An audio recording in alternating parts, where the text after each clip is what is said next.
دوسری بات آپ حضرات کے سامنے عرض کرنی ہے، آدمی کوشش تو یہ کرے کہ شریعت میں ضروریات اصلیہ ایک اصطلاح ہے۔ آدمی کو رہنے کے لیے گھر کی ضرورت ہوتی ہے، آنے جانے کے لیے سواری کی ضرورت ہوتی ہے، گھر میں استعمال ہونے والے برتن کی ضرورت ہوتی ہے، اور اسلامی معاشرہ ہو تو گھر کے کام کاج کرنے کے لیے نوکر کی ضرورت ہوتی ہے۔ تو یہ نوکر ہیں، کپڑے ہیں، گھر کا سامان ہے، گھر ہے، گاڑی ہے، یہ سب چیزیں ضروریات اصلیہ کہلاتی ہیں جو ہر آدمی کے پاس ہونا چاہیے۔ یہ زندگی کی ضرورتیں ہیں۔ اسی واسطے اگر کسی آدمی کے پاس دولت آ بھی جائے تو شریعت کہتی ہے جو دولت ضروریات اصلیہ میں لگ گئی اس پر کوئی زکوٰۃ نہ نکالے، وہ آپ کی ضرورت کا سامان ہے۔ 50 لاکھ کا آپ نے گھر خرید لیا، گھر آپ کی ضرورت ہے، آپ نے 1 کروڑ کا گھر خریدا، 5 کروڑ کا گھر خریدا، 5 کروڑ نہیں، اگر 50,000 آپ کے پاس کیش ہوں زکوٰۃ فرض ہو جاتی ہے۔ 50,000 کیش ہیں، زکوٰۃ فرض ہو گئی 1 سال گزرنے پر۔ وہی آپ کے پاس 50 کروڑ کا گھر ہے، 1 روپے کی زکوٰۃ نہیں آئے گی، کیونکہ آپ وہ گھر اپنی ذات کے لیے خریدے ہیں، رہنے کے لیے، اور رہنا انسان کی ضروریات میں سے ہے۔ وہی اگر وہ گھر آپ بزنس کے لیے خریدے ہیں تو اس پر زکوٰۃ آتی ہے کیونکہ آپ بزنس کرنا چاہ رہے ہیں۔ تو مکان انسان کی ضروریات میں سے ہے، گاڑی انسان کی ضروریات میں سے ہے۔ اس واسطے ہر آدمی کوشش کرے کہ حلال طریقے سے اپنا ذاتی مکان بنائے، ہر آدمی کوشش کرے اپنا ذاتی مکان بنائے۔ دیکھیے، ذاتی مکان بنانا زندگی کا مقصود نہیں ہے کہ اسے مقصود بنا کر آدمی حلال سے آگے بڑھ کے حرام کی طرف ہاتھ بڑھانے لگے۔ ایک حدیث میں اللہ کے نبی صلی اللہ علیہ وسلم نے فرمایا ایک زمانہ ایسا آئے گا کہ انسان بیوی بچوں کی وجہ سے، اہل و عیال کی وجہ سے تباہ و برباد ہو جائے گا۔ محدثین نے تشریح میں لکھا ہے یعنی بیویوں اور بچوں کی خواہش پوری کرنے کے لیے وہ حلال سے ہٹ کر حرام کمانے کی فکر کرے گا، اور اس کا یہ حرام کمانا اور ان لوگوں کی فرمائشیں پوری کرنے کے چکر میں اللہ کے حکموں کو توڑنا اسے جہنم میں لے جائے گا۔ تو ذاتی گھر بنانے کی فکر ہو، اور مکان کی، زمین کی احادیث میں اہمیت بھی آئی ہے۔ مشکاۃ شریف کی حدیث حضرت عائشہ رضی اللہ تعالیٰ عنہ راوی ہیں، اللہ کے نبی صلی اللہ علیہ وسلم فرماتے ہیں جو آدمی مکان بیچ کر، زمین بیچ کر کوئی ایسی چیز خریدتا ہے جو زمین اور مکان کے قبیل سے نہیں ہے، اس جیسی نہیں ہے، کپڑے خرید رہا ہے، گاڑیاں خرید رہا ہے، کوئی دوسرا سامان خرید رہا ہے، تو اللہ کے نبی صلی اللہ علیہ وسلم نے فرمایا اللہ ایسی تجارت میں برکت نہ دے، ایسی تجارت میں برکت نہ دے۔ تم زمین بیچتے رہے ہو، تم گھر بیچتے رہے ہو۔ تو زمین کی، مکان کی اہمیت سکھائی گئی قرآن حدیث میں۔ تو حلال طریقے سے ذاتی مکان بنانے کی کوشش کرے۔ اب کیسا بنانا، کہاں بنانا، کس ماحول میں ہونا چاہیے، اس کی تفصیلات اس شریعت میں بہت لمبی لکھی گئی ہے، کسی موقع سے آئے گی سامنے۔ اللہ نے چاہا، کہنا یہ ہے کہ ہر آدمی حلال طریقے سے ذاتی مکان بنانے کی کوشش کرے۔ لیکن اگر نہ ہو سکے، دنیا میں کتنے لوگ ہیں جو ذاتی مکان میں رہتے ہیں، آدھے سے زائد لوگ تو کرائے کے مکان میں ہی رہتے ہیں، اور اولیاء میں بہت سے ایسے بھی گزرے ہیں جنہوں نے پوری زندگی ذاتی مکان کے بجائے کرائے کے مکان میں گزاری ہے، اور کرائے کے مکان میں رہنا کوئی عیب نہیں ہے، ذاتی مکان میں رہنا کوئی اللہ کے نزدیک مقبول ہونے کی علامت نہیں ہے۔ اللہ کے نزدیک ہم اللہ کے ولی ہیں، اس واسطے ہمیں ذاتی مکان ملا، اور ان کی کوئی حیثیت نہیں، اس واسطے ان کو ذاتی مکان نہیں ملا، یہ اللہ کے نزدیک مقبولیت کی علامت نہیں ہے۔ نہ کرائے کے مکان میں رہنا کوئی عیب ہے، نہ ذاتی مکان میں رہنا کوئی کمال کی اور فضیلت کی بات ہے۔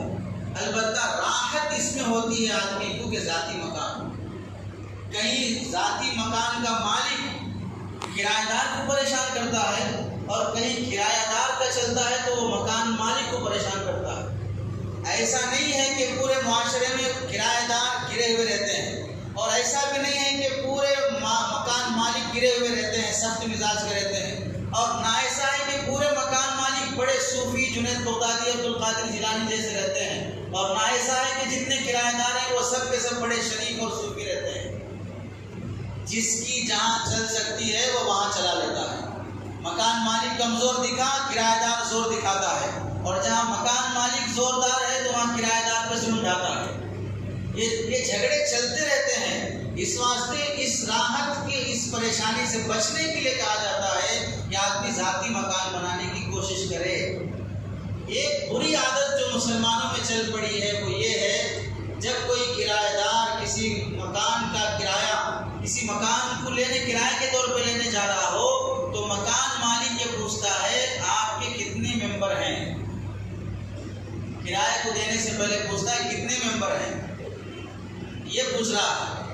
اچھا ہوا یہ سوال نہیں کر رہا ہے کہ آپ کی کتنی بیویاں ہیں۔ کتنی بیویوں کا سوال عام ہو جائے تو ہم مکان ملنے کی خواہش میں تو بیویاں زیادہ کریں۔ بھائی مکان اس وقت تک نہیں ملے گا جب تک کہ 3-4 بیویاں نہ ہو۔ ایک بیوی ہونے والے کو غریب سمجھا جا رہا ہے اور کرایہ پہ نہیں دیا جا رہا ہے۔ 3-4 بیویاں ہوں تو کرایہ پہ دیں گے۔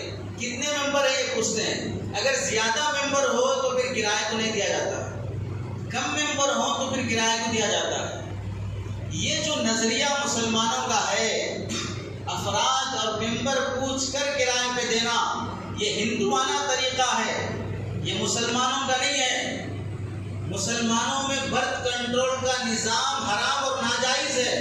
اللہ نے تمہیں اولاد دی ہے تو تمہیں اللہ کے نبی یہ فرماتے ہیں کہ میں میری امت کی کثرت پہ فخر کروں گا، کل قیامت کے دن میری امت زیادہ ہو، اس واسطے نکاح کرو تو زیادہ محبت کرنے والی سے اور زیادہ بچے جنم دینے والی سے نکاح کرو۔ کیسے معلوم ہوگا کہ یہ زیادہ بچے جنم دے گی؟ ان کی خاندان کو دیکھو، ان کی نسل کو دیکھو۔ عام طور سے جس خاندان میں جس کی نسل، جس کی اولاد زیادہ ہوتی ہے، عموماً اس کے خاندان میں اولاد زیادہ ہوتی آتی ہے۔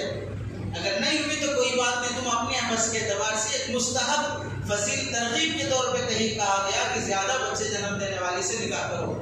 اب یہاں یہ کرنا کہ بھائی جیسے حکومت کا اعلان ہوا کہ جس کے 2 سے زیادہ بچے ہوں گے اسے سیاست میں حصہ نہیں ملے گا، اسے سرکاری نوکری نہیں ملے گی، اسے سرکاری فیسلٹی نہیں ملے گی۔ جیسے موجودہ سرکار کا ایک اعلان ہوا تھا اور بل پاس ہوا تھا، ویسی بے وقوفی حماقت جو ہندو غیر مسلم کرنا چاہ رہے ہیں، مسلمان آنے والے مسلمان سے پوچھ رہا آپ کے ممبر کتنے ہیں، کیا کرنا ہے آپ کو ان سے؟ اگر کسی کرایہ دار کے 10 ممبر ہیں تو کیا ہر ایک ممبر آپ کے گھر کو، دروازے کو، کھڑکیوں کو کھانا شروع کرے گا؟ کہ زیادہ ممبر ہیں تو 3 مہینے میں میری کھڑکیاں ختم ہو جائیں گی، 4 مہینے میں میرے دروازے ختم ہو جائیں گے، 6 مہینے میں میری دیواریں ختم ہو جائیں گی۔ کرایہ دار آپ کے مکان کو کھانے کے لیے آ رہے ہیں کہ آپ ممبر پوچھ رہے ہیں؟ جیسے ہوٹل میں جانے کے بعد جب آرڈر کریں بریانی تو کیا پوچھتے ہیں کتنے پلیٹ ہونا، کیوں کھانے والے بیٹھے ہیں تو کتنے افراد ہونا وہاں پوچھا جاتا ہے جہاں پر کھانے کی ضرورت پڑتی ہے، یا کتنے افراد ہیں وہاں پر پوچھا جاتا ہے جہاں پر آپ کو ٹکٹ دینے کی ضرورت پڑتی ہے، کتنے آدمی کا ٹکٹ، تاکہ اس کے حساب سے ہم ٹکٹ دیں۔ کرائے میں آنے والے کو کیا کرنا ہے آپ کو؟ ایک آدمی رہا تو بھی وہ پورے مکان کا کرایہ دے رہا ہے، 10 آدمی رہے تو بھی وہ پورے مکان کا کرایہ دے رہا ہے۔ پھر یہ سوال کرنے کا کیا مطلب؟ دیواریں خراب ہو جائیں گی، فلاں خراب ہو جائے گا، تو آپ شروع میں اگریمنٹ کرا لیجیے، مکان اس وقت جیسے آپ کو دیا جا رہا ہے، آپ جب خالی کریں گے 1 مہینہ 2 مہینہ 3 مہینہ پہلے اطلاع کریں، اور جیسا ہم آپ کو دے رہے ہیں ویسا آپ ہمیں دے بھی جائیے۔ ہو گیا مسئلہ ختم۔ اس کی بجائے یہ پوچھنا کہ ممبر کتنے ہیں، زیادہ ہو تو نہیں دیں گے، ٹولٹ بورڈ لگا دیے، 10 آدمی آ رہے ہیں، سب کے نمبر نوٹ کر رہے ہیں اور ہر ایک سے پوچھ رہے ہیں کتنے ممبر ہے، اور سب کے ممبر لکھ رہے ہیں، اور اس کے بعد اس میں سے جو کم ہے، جیسے لاٹری اٹھا رہے ہوں ویسے اس میں سے چیٹی اٹھاتے ہیں، اس کو دیں گے، اس کے ممبر کم ہے، اسمال فیملی ہے، دروازے محفوظ رہیں گے، گھر ہمارا ہضم نہیں ہو جائے گا، کھا کے ہضم نہیں کر دیں گے۔ یہ خبیث قسم کی عادت جو لوگ رکھتے ہیں وہ توبہ کریں۔ یہ غلیظ نظریہ ہے جو مسلمانوں کے ساتھ بڑھتا جا رہا ہے۔ جیسے غیر مسلم کرتے ہیں کہ یہاں پر گوشت کھانے والوں کو کرائے پہ نہیں دیا جائے گا، ویسے یہ مسلمان کر رہا ہے کہ زیادہ ممبر کو کرائے پہ نہیں دیا جائے گا۔ ادھر وہ لوگ اپنا غلط نظریہ استعمال کر رہے ہیں اور ادھر مسلمان غلط نظریہ استعمال کر رہا ہے۔ یہ بہت گری ہوئی بات ہے۔ جو لوگ ذاتی مکان نہیں رکھتے ہیں ان پر ایک طرح کا ظلم ہے۔ زیادہ ممبر کم ممبر ہونے سے کیا فرق پڑے گا؟ پانی زیادہ استعمال ہو جائے گا تو پانی کا بل بھر رہا ہے، آپ کو کیا لینا دینا ہے اس سے؟ تو یہ غلط نظریہ ہے، اسے بدلنا چاہیے۔ ممبر سے کوئی فرق نہیں پڑتا ہے۔ مکان کا کرایہ دار کرایہ دینے والا اگر کرایہ دینے کے لائق ہے اور وہ ستانے والا پریشان کرنے والا نہیں ہے تو آپ اسے کرایہ پہ دیجیے، جتنے ممبر ہیں کیا ہیں؟ یہ غلیظ لوگوں کا نظریہ ہے، غیر مسلموں کا نظریہ ہے۔ اللہ اور اس کا رسول تو چاہتے ہیں کہ زیادہ ممبر ہو۔ اللہ کے نبی صلی اللہ علیہ وسلم کی 11 بیویاں تھیں، 7 بچے تھے، دوسری بیویوں سے نہیں ہوئے، ورنہ اللہ کے نبی صلی اللہ علیہ وسلم بیویاں زیادہ کیے، بیویاں زیادہ ہوں گی تو لاکھ والا بچے بھی زیادہ ہوں گے۔ اللہ کی مرضی تھی، وہاں تک اللہ نے دیا ہے، اور لیکن اللہ کے نبی نے اپنے قول سے تمنا ظاہر فرمائی، میری تمنا ہے کہ زیادہ اولاد ہو، میری امت زیادہ ہو۔ اس واسطے اس نظریے سے توبہ کرنا چاہیے۔ اس میں کوئی کسی طرح کی مصلحت ہمیں نظر نہیں آتی ہے کہ ممبر زیادہ ہو تو نہیں دیں گے، کم ہو تو دیں گے، کیا مصلحت ہے سمجھ میں نہیں آتی ہے۔